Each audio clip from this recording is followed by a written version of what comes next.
voici de retour pour la troisième et dernière partie de cette émission. On aura les moments de discussion, puis ça va s'achever par la revue de presse. Et pour le moment de discussion, on va évoquer ces nouveaux démocrates sur le continent, notamment en Afrique francophone. Eric, bonjour. Eric, bonjour. Bonjour Tanguy. La formule, elle est vieille. Hein. En Afrique, un putschiste qui prend le pouvoir de façon illégale, qui fait un tour à Paris ou dans une capitale européenne, revient dans son pays, organise les élections très rapidement et il devient président démocratiquement élu. Les temps n'ont pas changé, il est riche. Les temps n'ont pas changé et les mêmes causes produisent toujours les mêmes Ah effets. oui. Vous savez, aujourd'hui de plus en plus, on voit un peu les pays de l'AES comme les pestiférés. Je veux parler des dirigeants militaires qui sont au sommet de l'AES. On se dit, bon oui, ils sont venus par les armes, ils se posent par les armes, ils restent au pouvoir par les armes, ils veulent gérer le pays par les armes, et c'est eux les tout-puissants, disons les hommes forts de leur pays. Ailleurs, la formule a été trouvée autrement. Ils viennent également par les armes, c'est-à-dire un peu comme leurs collègues de l'autre côté, mais très rapidement, ils s'arrangent pour créer des élections, pour organiser des élections. Mais vous organisez des élections après avoir dissous certaines institutions et vous finissez, vous organisez une élection que dont seul vous détenez une bonne partie déjà des électeurs, ou du moins du système électoral, et ça pose véritablement un problème. Mais juste après, on a la victoire éclatante, sans surprise justement, d'une victoire sans pareil, au premier tour, comme d'habitude, parce qu'au premier tour, on veut montrer, disons, la manière dont le peuple est euphorique, porte justement ce leader charismatique pour lui donner le Saint Graal, pour lui accorder le Saint Graal, c'est-à-dire le pouvoir suprême du pays, évidemment. On l'a vu avec le clan Déby qui l'a fait déjà. On l'a vu aussi avec tout récemment Oligui. Et vous voyez, je l'ai dit ici il y a quelques semaines, toujours sur ce plateau, que cette élection, vous étiez un peu, je ne sais pas pourquoi vous étiez pessimiste, vous avez demandé, est-ce que d'office, est-ce qu'il doit être gagnant? Mais attendez, vous avez vu le score. C'est ce que je disais tout à l'heure. Vous savez, plus de 90%.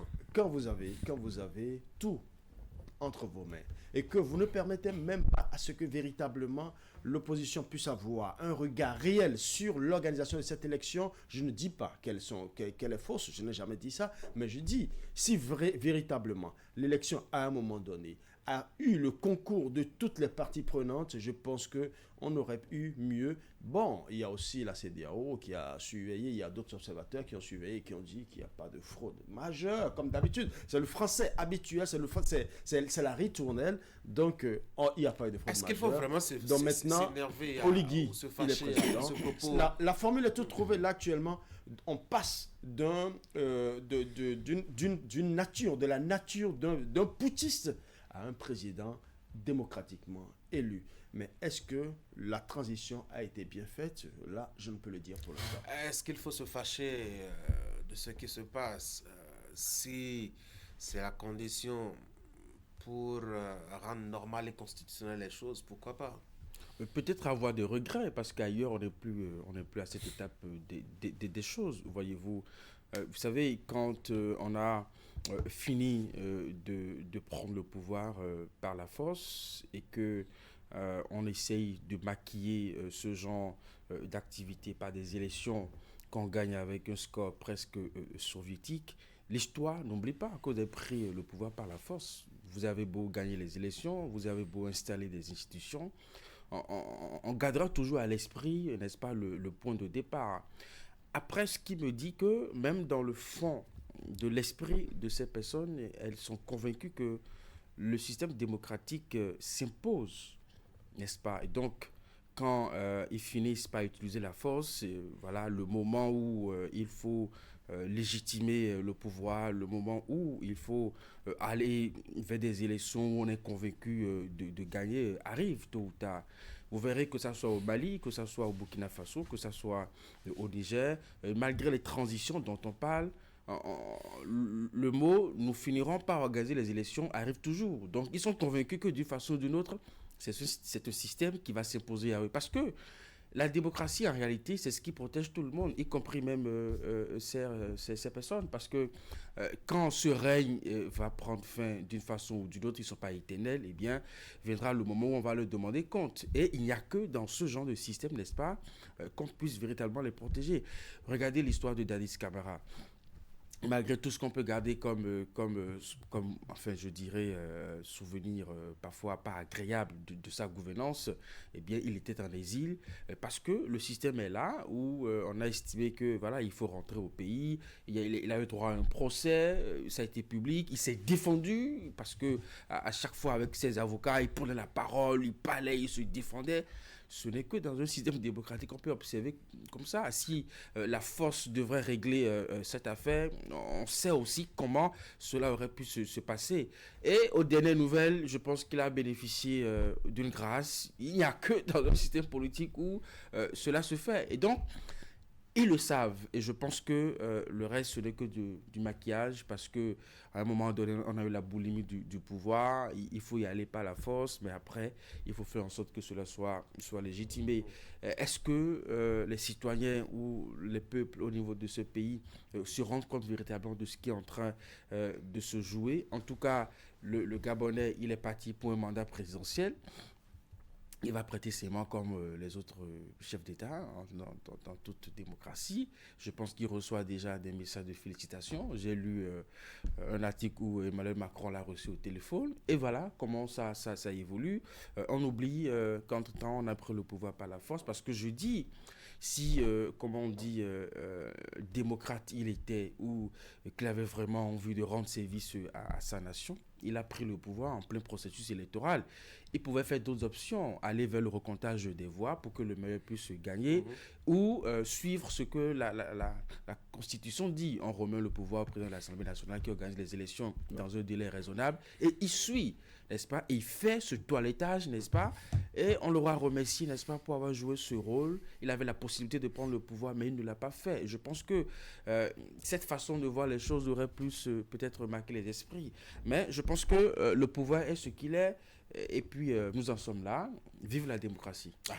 Carrément, ouais, ouais. Je vous vois en train de condamner le procédé, mais ça a quand même fait des réussites par le passé.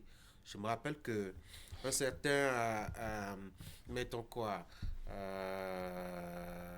Muammar Kadhafi a pris le pouvoir par les armes, notamment en renversant le roi Al-Senoussi. Et on a vu comment il a développé son pays. À part lui, juste à côté de nous, on a vu le Ghana de Jerry Rawlings, qui quand même a pris le pouvoir par les armes. On sait comment il a travaillé à remettre justement sur la voie de la démocratie son pays. Je ne veux pas parler du Nigeria aussi, où quand même là aussi, on a quand même mis un terme, je dois dire, la succession des putsch. Par le putsch et l'instauration de la démocratie. Il ne viendrait pas à l'esprit d'un Nigérien d'aller faire un coup d'État aujourd'hui. Le riche. Donc, quelque part, il n'y a que le coup d'État peut être un remède justement à l'errance. C'est trop facile de le dire. Ah oui? C'est vrai qu'il y a eu des cas. Mais vous savez, c'est parce qu'il y a eu ces cas qu'on va toujours passer par la voie des armes avant de revenir à un système démocratique. Est-ce qu'il faut chaque fois tordre le cou au système démocratique, chercher plutôt un raccourci pour revenir encore au système démocratique, puisque c'est de cela qu'il s'agit? Vous savez, ça me rappelle une blague que j'ai lue entre-temps sur la toile, et il s'agissait d'un Américain, d'un Français, d'un Européen et d'un Africain qui parlait. Et l'Européen dit, écoutez, chez nous, notre système électoral est tellement bien développé, en une journée, déjà, nous connaissons celui qui a gagné. Et l'Américain dit, ben, écoutez, votre système n'a pas trop évolué, nous, en quelques heures, nous savons déjà qui a gagné. Et l'Africain dit, ben, écoutez, que ce soit l'Européen ou l'Américain, mais vous êtes encore trop loin. Nous, avant les élections, on sait qui a gagné. Donc, c'est ce système-là qui pose véritablement problème. Est-ce qu'avant les élections, on peut déjà tout mettre en place pour se garantir une élection, pour se garantir le pouvoir, et après maintenant venir dire, ouais, il y a eu élection. Je pense que là, nous sommes en train d'assister à des parodies de système démocratique. Parce que on vient en tordant le cou au système démocratique pourquoi ne pas passer par le système démocratique et s'insérer dans la Mais ligne? Parce que le Si- système, si- le si système le- démocratique si la a établi démocratie- les élections, a établi la Si la transition. démocratie, Pourquoi ne si pas la, le si faire? la démocratie a permis à un régime de s'enraciner et d'être indéboulonnable, Est-ce il qu'il y a faut des trouver le élections? moyen. Justement, est-ce qu'il y a souvent des élections? Je sais qu'il y a certains qui ont verrouillé les élections, et c'est en cela que justement, Georges Weah disait qu'il y aura toujours des coups de force lorsqu'il y aura toujours des coups d'État constitutionnels. Georges Weah l'a dit, et il a donné l'exemple, il a perdu les élections, il est parti tranquillement. Et aujourd'hui, il se sent à l'aise au sein de son peuple, et il est même encore plus adoubé actuellement par son peuple que celui qui est là actuellement. C'est pour faire comprendre que ce n'est pas parce que le système est comme ça, est vicié, qu'il faut tordre le cou au système démocratique, rentrer dans le système par les hommes, et finir maintenant par faire du abracadabra et se retrouver dans le système démocratique d'un seul coup. Du Je abracadabra, pense que c'est c'est trop quoi? facile ça. Alors, Guy, la vous magie. avez donné Oui. de bons exemples. Faisons attention au contexte et à la période. Parce que dans ce contexte ou à cette période, c'était assez fréquent de voir des militaires à la tête de nos États. C'est d'ailleurs pour ça que vous avez eu la possibilité de citer autant d'exemples. Nous sommes allés vers une nouvelle mutation de système politique qu'est la démocratie. Et c'est l'option de pratiquement tous ces mêmes pays où on a observé des militaires à la tête de ces pays. Ils sont même allés plus loin. Vous en avez d'autres qui étaient de très bons dictateurs dans le cœur, mais parce qu'ils ont compris que nous sommes en train d'aller vers un changement de système de façon mondiale, il fallait alors changer de stratégie. C'est-à-dire, on reste dans les principes de la démocratie, on essaie de faire des modifications et puis on reste au pouvoir. Ça a marché au Camerounais. Oui, ça a marché au Camerounais, c'est-à-dire on utilise les principes de la démocratie quand même pour se donner une très bonne longévité au pouvoir. Est-ce que nous sommes en démocratie ou pas? Nous sommes en démocratie. Donc, voilà, donc effectivement, à cette époque, c'était une pratique courante où on voyait des militaires, voilà, il n'y avait rien de plus normal que ça. Mais aujourd'hui, vous voyez, on peut compter le nombre de pays, en tout cas dans notre espace, où on voit des militaires à la tête des États. Et ces militaires sont venus justement par des coups d'État. Donc, il n'y a que aujourd'hui, l'environnement politique n'admet plus, n'accepte plus, n'est-ce pas, que on arrive au pouvoir de cette façon. C'est d'ailleurs pour ça que la CEDEAO en a fait, comment on dit, en a fait une priorité par le discours de Tinubu où il refuse véritablement cette façon de venir au pouvoir. Et donc, quand on a dit ça, et mieux, la deuxième chose, c'est que, vous savez, ces exemples que vous avez donnés, écoutez, à l'époque, ces militaires ne prenaient pas le pouvoir pour danser du Michael Jackson un peu partout dans les stades. Et voilà, il y avait du sérieux, il y avait un programme, le discours était complètement différent. Vous avez quoi à la danse de Mawoli Kingimba? C'est un vrai danseur. Mais écoutez, le discours était complètement différent. Hein, en Guinée, on ne prend pas le pouvoir pour avoir plus de 200 garde-corps autour de soi, même pour aller faire une prière de vendredi. Donc, on avait même, dans la prise de pouvoir de force à cette époque, une conscience de régler un problème. Et ça a payé. Vous avez donné l'exemple de ce que la Libye est devenue avec Kadhafi, de ce que le Ghana est devenu avec Rawlings, et aussi au Nigeria. Mais qu'est-ce que nous voyons? Je n'ai pas envie d'utiliser ce mot, mais j'ai le sentiment que le pouvoir, le goût du pouvoir était là, l'opportunité était là. Ben, écoutez, il faut former des discours de panafricanisme autour, n'est-ce pas, pour l'avoir. Parce qu'après, est-ce qu'on est sûr d'avoir le même résultat qu'on avait avec les pays que vous avez cités aujourd'hui? Le Gabon, le Niger, le Burkina Faso, le Mali, ou même au Burkina, on ne comprend plus pratiquement. Tantôt, c'est des principes démocratiques, tantôt on est en révolution, dit le capitaine. Il n'y a plus de parti politique et on ne comprend plus rien. Et donc, je pense que, et c'est ce que Ulrich a évoqué, on dit oui, c'est la force qui vient, mais en même temps, subitement, on les voit encore dans la peau de bons démocrates. Finalement, on se dit, mais on joue à quoi finalement? Donc, je pense que c'est là toute la différence avec les Oui, mais quelque part, les peuples sont complices aussi, non? Parce que si les Gabonais ne sont pas sortis pour voter samedi, on va proclamer des résultats et célébrer l'élection Là de encore, vous Nguema. savez comment ça se passe chez nous en Afrique. Ça se Voilà. passe comment? Oui, mais ça se passe avec tout le moyen qu'on met à disposition, n'est-ce pas, pour l'achat de conscience. Eh bien, écoutez, s'il vous plaît, on a quand même vu des candidats distribuer des voitures. Ça, c'est quand même quelque chose d'assez extraordinaire dans une campagne électorale. Je ne sais pas si le vis-à-vis, le candidat de l'opposition avait ce moyen, cette capacité. Donc, il y a ça. Et mieux, Tanguy, oui, complice ou pas, Qu'est-ce que je fais? complice ou pas, qu'il y ait élection, il faut qu'il y ait des électeurs. Oui, il faut qu'il y ait des électeurs de toutes les façons. Donc, Oui.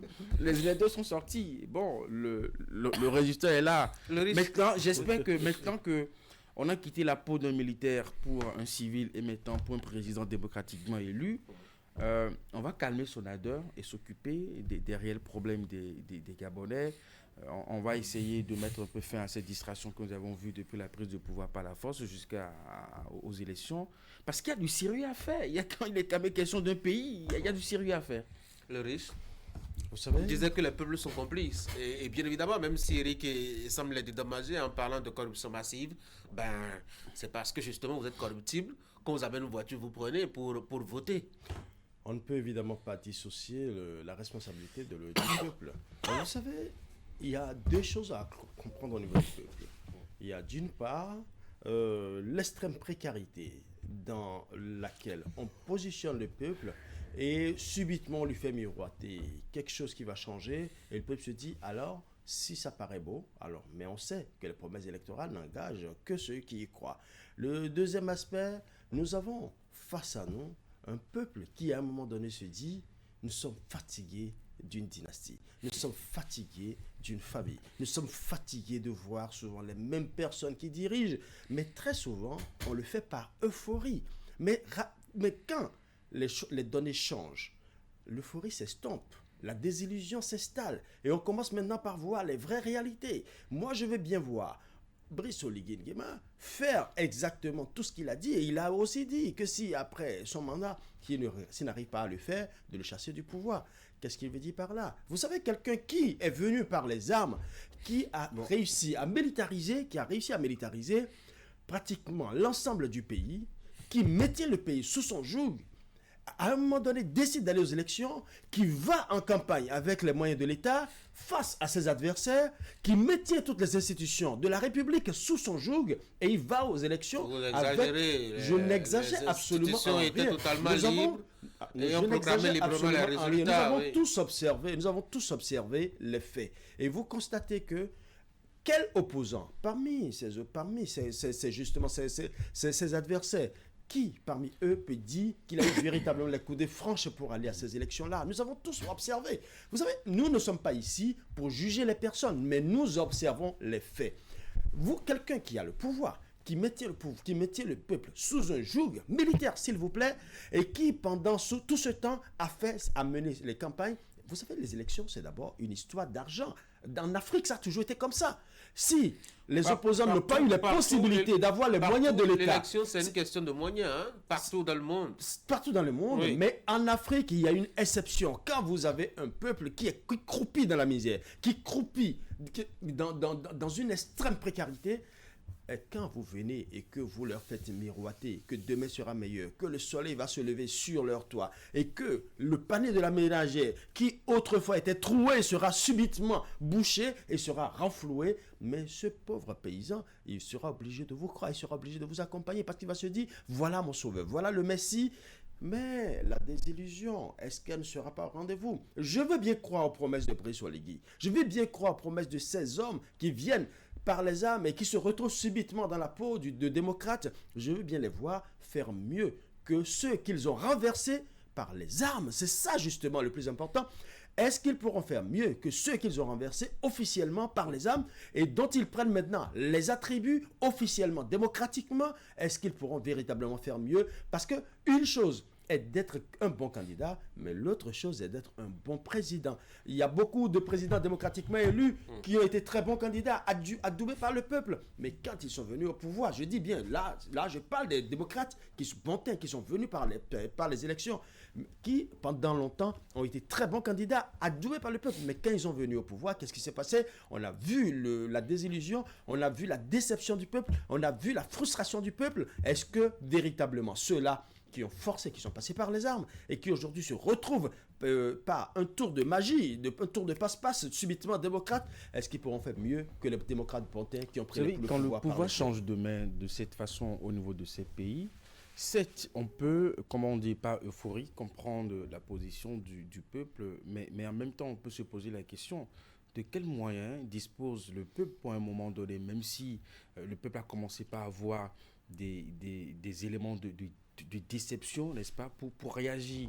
Écoutez, quand vous voyez en Guinée la désobéissance, simplement. Mais quand vous voyez, parce qu'après... Ne pas aller, par exemple, voter. Il y a la peur de la survie, la peur de la survie. Quand vous voyez, comment on dit, le monsieur Doumbouya, regardez comment il est armé avec voilà, il dit, même pour bouger d'un point A à un point B, regardez comment il sort. Mais écoutez, pour un citoyen qui voit ça, mais ils sont les hommes forts du moment, ils sont les hommes forts. Peut-être en attendant, peut-être de se dire, bon, qu'est-ce qu'il faut faire face à tout cet arsenal d'hommes humains équipés, suréquipés et puis tout ça. On est obligé peut-être de subir le temps, n'est-ce pas, de voir clair dans ce qui va se jouer. Voilà. Pareil pour Lingui, qui est quand même de l'armée et qui, d'une façon ou d'une autre, en termes de rapport de force, contrôle quand même un certain nombre de choses au niveau de l'armée. C'est une force en présence. Il faut aussi tenir compte de ça. Et donc, en face de tout ça, on se dit, mais de quels moyens disposons-nous, même au niveau des institutions, voilà, de quels moyens disposons-nous, n'est-ce pas, pour dire finalement, la vérité, j'ai l'impression qu'on est impuissant face à ce genre de cas. Oui, et dès lors qu'ils organisent des élections pour redevenir ou devenir démocrate, ça va bien inspirer d'autres personnes à faire des coups d'État. Oui, et c'est en cela que il faut toujours décourager les prises de force, les prises de pouvoir par la force, parce que ça ne sécurise personne, y compris même les auteurs. Parce que vous l'avez fait, ça a été vu, on sait un peu par quel mécanisme vous le faites, et c'est même encore dans vos rangs. Parce que vous n'êtes pas la seule personne à porter l'uniforme au niveau de l'armée. Donc, d'autres personnes aussi peuvent exprimer ce genre d'envie, ce genre de désir, n'est-ce pas? Et ça va s'enchaîner. En tout cas, nous avons vu dans un autre pays voisin qu'on n'est venu par la force, mais déjà, il y a eu d'autres tentatives de coup d'État qu'on a déjouées. Et c'est une forme d'instabilité, n'est-ce pas, qui se crée. Et donc, peut-être que quand rapidement on trouve la formule à la gabonaise, vous savez, la transition n'a pas trop duré, et puis tout ça, et l'élection est venue, cela peut être un effet de calmer un peu les ardeurs. Bon, finalement, le pouvoir est légitimé, ce n'est plus la force, n'est-ce pas, qui s'exprime, mais c'est la volonté du peuple. Tout compte fait, aujourd'hui, qu'on le veut ou non, il nous faut regarder Oligui autrement, parce que voilà, il y a une élection, qu'on le veut ou non, il y a une campagne électorale, et voilà, et il y a un président élu. Donc, on peut comprendre par là que c'est les Gabonais, n'est-ce pas, qui ont fait ce choix, et à partir de ce moment, il peut justement dérouler son tapis rouge. Je sais que dans les autres pays, il faut observer de près cette transition qui dure de jour en jour, de mois en mois et d'année en année, et voir est-ce que finalement on n'ira pas aussi vers les élections. Mais je pense que, qu'on le veut ou non, nous avons aujourd'hui une société civile qui, quand bien même il y a une forme de musulman, qui quand même essaye d'agir, essaye quand même de faire entendre sa voix, pour qu'au niveau de ces pays, on puisse aller forcément vers des élections et que le peuple ait son mot à dire. Aller vers les élections, oui, mais aller vers les élections en respectant les tests, je préfère. Les tests sont assez clairs à ce niveau. Normalement, c'est le président de l'Assemblée nationale qui devrait... Ah, mais il y a quand même aussi le cas du Niger qui nous intéresse, parce que là aussi, on est passé sans une élection. Sans transition. Non, on est passé sans transition à la démocratie. Là-bas, c'est sans transition. Non, il y a une transition, parce qu'il y a eu une rencontre qui a mobilisé tous les acteurs de la société. C'est ça, moi, j'appelle ça. Et c'est à cette rencontre qu'on a décidé...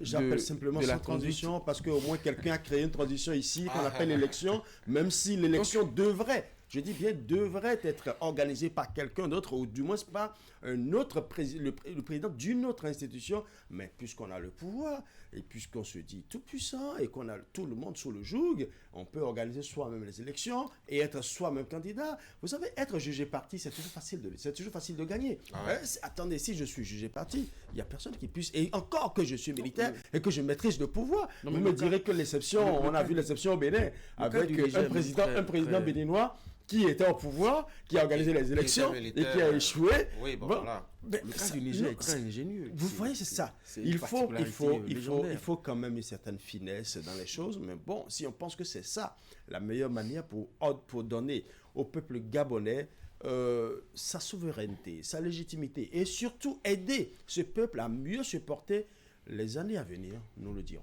C'est tant mieux. Merci beaucoup à vous, chers messieurs. Mesdames et messieurs, c'est la fin de cette émission. Merci d'avoir été là. Juste après moi, la revue de presse.